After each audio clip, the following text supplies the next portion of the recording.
Thank you very much, Eric. Wow, this is quite a crowd. I heard it was a sellout crowd. I kind of feel like I'm at a rock concert or something, but this is really cool. And thank you very, very much to the Commerce Department for the invitation today. For our part, in the State Department, I wanted to start out saying it right up front. We will work to finish President Obama's export control reform initiative. That is our goal for the remainder of this administration.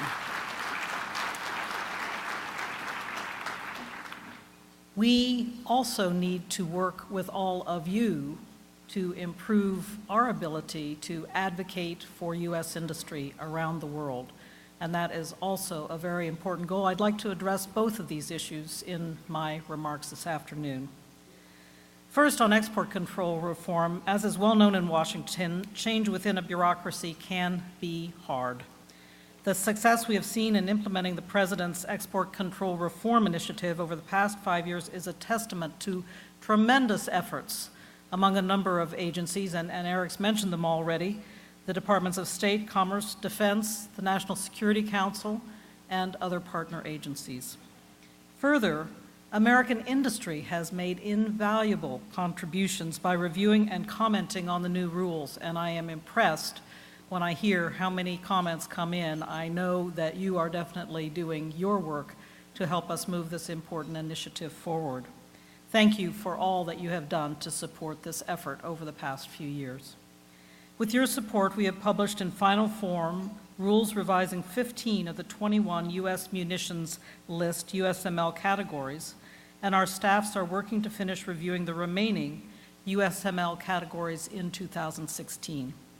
We anticipate that you will soon see another proposed rule regarding controls on night vision items and certain sensors and lasers, based on the detailed public comments, again, that many of you have seen and many of you have provided.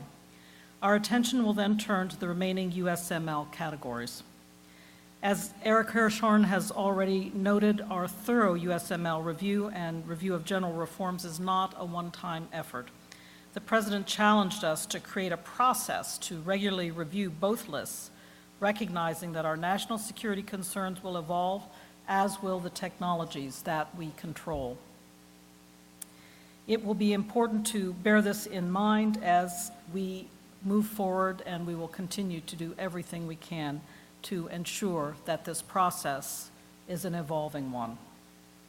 We began to re-review the revised USML categories earlier this year after requesting comments on two categories, aircraft and aircraft engines.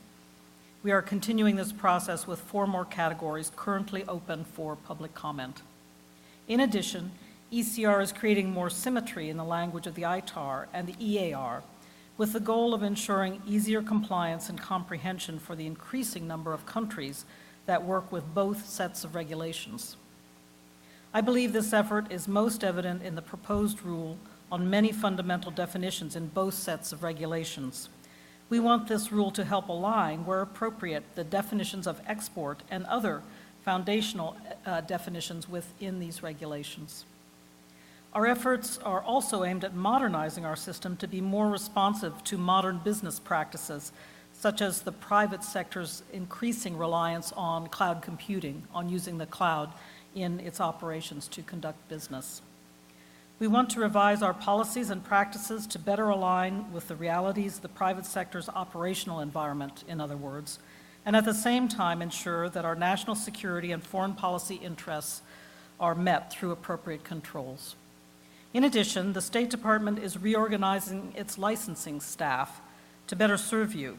Our compliance office is increasing outreach to U.S. and international industry to implement the ECR goal of higher walls around fewer items. And I'm very pleased to announce that we recently hired Mr. Brian Nilsson as the Deputy Assistant Secretary of State for Defense Trade Controls. Brian's sitting right here. I know you've already heard from him in the course of this conference. As you know, people like Brian, they are the actual rock stars of export control reform. And I wanted to take a moment right now, in addition to calling out Brian, to call out a couple of individuals who have also really been important to this effort. They're also sitting right here. That's Mike Lachek and Beth McCormick from the Department of Defense, sitting right here. Very glad to see them today, and Jasmeet Sirha from OMB, who's also sitting right here. They're, as I said, rock stars, some would say unsung heroes of this effort, so would you please give them a quick round of applause.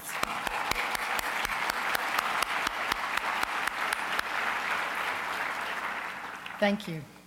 At the beginning of October, the entire State Department began adjudicating both USML and Department of Commerce licenses on the Common IT System, U.S. exports.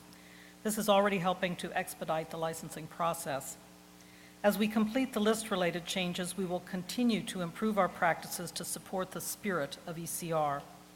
Whether it is better aligning our FMS and DCS processes or modernizing the ITAR exemption, we are committed to creating and maintaining a more effective and efficient export control system.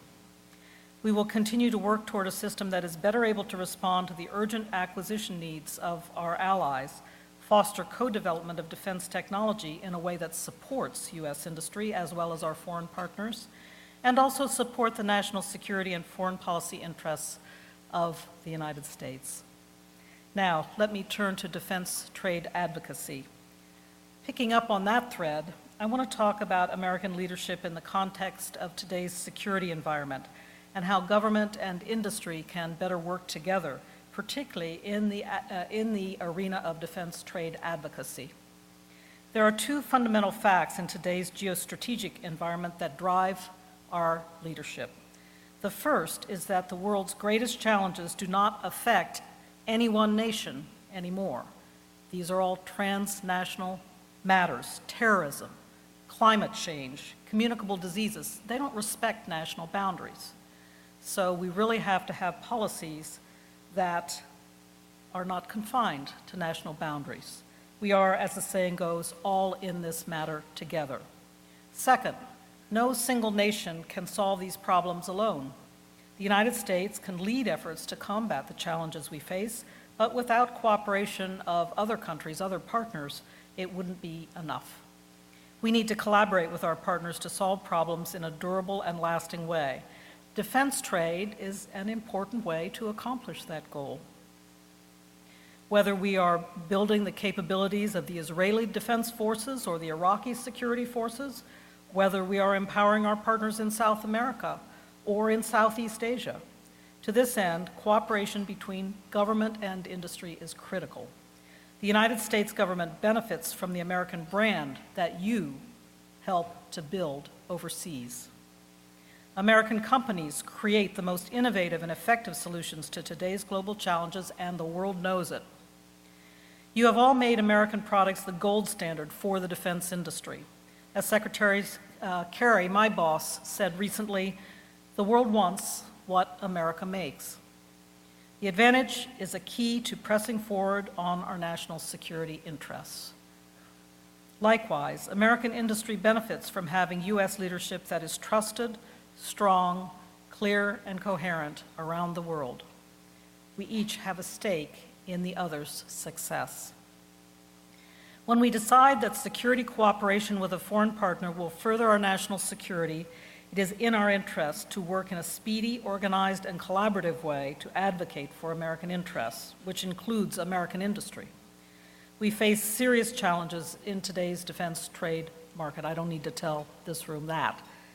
With budget constraints here at home, many businesses are looking to the increasingly competitive international marketplace. We realize that other governments can be more aggressive, and often are more aggressive, and often have fewer restrictions and scruples about what they are willing to sell and to whom. While the United States will never trade profits for principles, we are making adjustments to enhance our competitiveness. We realize that our licensing system is imperfect. We know that sometimes the waits are too long or the process is too opaque.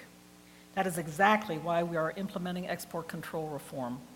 We are adapting to the 21st century, focusing our efforts on a narrower set of items that really matter, and providing greater clarity and transparency to you in industry. Of course, export control reform is just one part of the puzzle, so we must also focus on refining other tools at our disposal. A lot of them are process-related, and I want to speak up for a moment on behalf of process. I think in this case, we can really take some important steps to help increase communication between us and move this entire agenda forward. So we are looking at 3 actions to improve our defense trade advocacy. Many of you may be aware of these, but I wanted to mention them today to assure that these efforts are being worked at all levels within our government and across government industry lines.